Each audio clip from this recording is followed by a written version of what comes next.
अगर माँ हो ऐसी हो तो बेटियां का तलाक कभी नहीं होगा। दरवाजे पर डोर बेल बजी। सुलोचना जी ने बहू को आवाज़ लगाई। कविता, ओ कविता, सुनती भी है नहीं? मुझे ही देखना होगा कौन है। गेट खोला तो देखा दूधिया है। कितना दूध दूँ मालकिन? सुलोचना जी, 5 लीटर दे जा।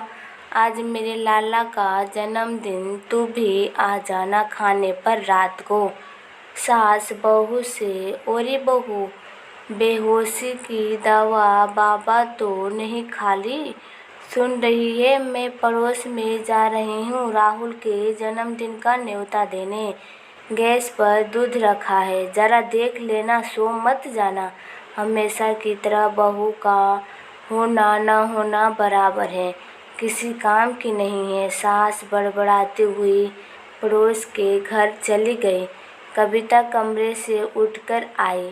देखा कि बड़े से भगोनों में भीगी आंच पर दूध रखा है। कुछ देर तो तेज आंच करके इंतजार करती रही कि दूध जल्दी उबल जाए, मगर दूध ज़्यादा होने के कारण समय तो लगता ही। तब कविता ने सोचा, मैं थोड़ी सी तेज आंच करके मैं कमरे में लेट जाती हूँ, थोड़ी देर बाद आकर देख लूँगी। लेकिन कविता की आँख लग गई, वो गहरी नींद में सो गई। 2-3 घंटे के बाद सुलोचना जी घर पर आई और किचन का नज़ारा देखा तो गुस्से से लाल पीली हो गई और मोटी आंखों में क्रोध की ज्वाला लिए तेज आवाज़ में कविता को आवाज़ लगाई। कहाँ मर गई तू? जिंदा भी है कि नहीं? सत्यानाश कर दिया, मेरी मत मारी गई थी जो छोटा काम देकर गई थी। तब आंखों को मलते हुए कविता सास की आवाज़ सुनते ही दौड़ते हुए किचन की तरफ भागी। वहाँ देखा तो आधा से ज़्यादा दूध तो जल गया और बाकी किचन में गिरा हुआ बरमादे तक बह निकला। कविता को देख सुलोचना जी ने बहू को खूब खरी खोटी सुनाई, साथ में कविता के माँ और पिता को भी लपेटा।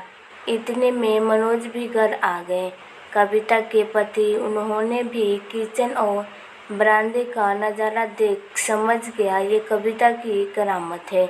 वो सास बहू के बीच में कुछ ना बोलते हुए सीधा अपने कमरे में चला गया। सास के ताने और फटकारे को सुनने के बाद कविता रोती रोती अपने कमरे में आई। सोचा कि पति उसे सिपत्ती देने, लेकिन मनोज ने प्यार से इतना ही कहा, कविता, ये मायका नहीं है जो तुम्हारी गलतियों को कोई नज़रअंदाज करेगा। ससुराल में ध्यान दिया करो। इतना सुनते ही कविता ने मनोज को तुरंत जवाब दिया, अब आप पे मुझे ही सुनाना, आपके ही कसर रह गई है, पूरी कर लो।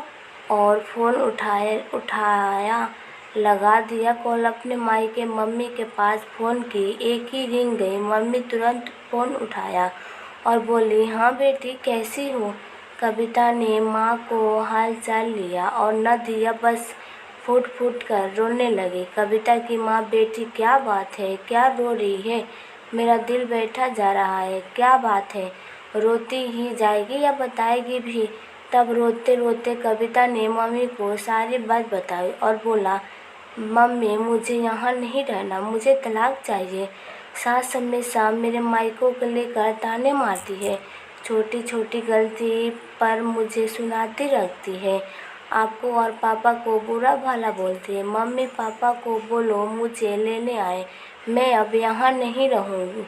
मैं मनोज को तलाक देना चाहती हूँ, वो भी मेरे पक्ष नहीं लेते। सारी बातें कविता ने अपनी माँ को ये सोच के बताई, वो तो अब अपनी बेटी को यहाँ से ले ही जाएंगे कि उनकी बेटी कितनी दुखी है ससुराल में। तब जो कविता की मम्मी का जवाब था, उसे सुनकर कविता, पति मनोज और कमरे के बाहर सुन रही सास के पूरी तरह होश उड़ गए, क्योंकि कविता की मम्मी तेज आवाज़ में बोला, चुप, बिल्कुल एक शब्द और नहीं सुनूंगी। तेरा एक तो गलती करती है और माफ़ी मांगने के बजाय उस बात को मायके तक पहुंचा रही है। 5 लीटर दूध की कीमत पता है तुझे? और दूसरी बात, दूध फैलना कितना बड़ा अपशगुन होता है। क्यों सो गई? थोड़ी देर खड़े होकर दूध अगर उबाल देती तो क्या दोबारा सोने का नहीं मिलता? खबरदार, जो किसी को तुमने जवाब दिया तो जाओ अभी सास से माफ़ी मांगो और बोलो आगे से ये गलती नहीं होगी। कविता की मम्मी की बातें सुन दामाद और सास झटका सा लगा, क्योंकि कविता नाजों में पली बड़ी थी, एक गिलास तक इधर उधर नहीं करती थी। ये बात तो कविता की मम्मी तो जानती थी। तब भी कविता की मम्मी ने दिल पर पत्थर रख कर कि बेटी का घर बसा रहे, कविता के पक्ष में नहीं बोली। ये देख कविता की मम्मी की इज्जत और मान दोनों ही माँ बेटे के नज़रों में बढ़ गया, और अब कविता की सास का भी रवैया नरम हो गया, और पति तो कविता पर जान छिड़कता ही था। शाम हुई, कविता ने मम्मी की कॉल आई नहीं उठाई। गुस्से में ये देख सुलोचना जी बोले, समधन जी अब आप फ़ोन मत करो, मेरी बेटी आपसे नाराज़ है। ये सुन कविता की मम्मी को राहत भरी सांस आई कि बेटी ठीक है, सुरक्षित है। अब सास को इशारा करने पर कविता ने मम्मी से कहा, आपसे अच्छी तो मेरी सास है, आप तो मानती ही नहीं। गुस्सा करके और मम्मी जी तो तुरंत आ गई मनाने, और सब यह हंसकर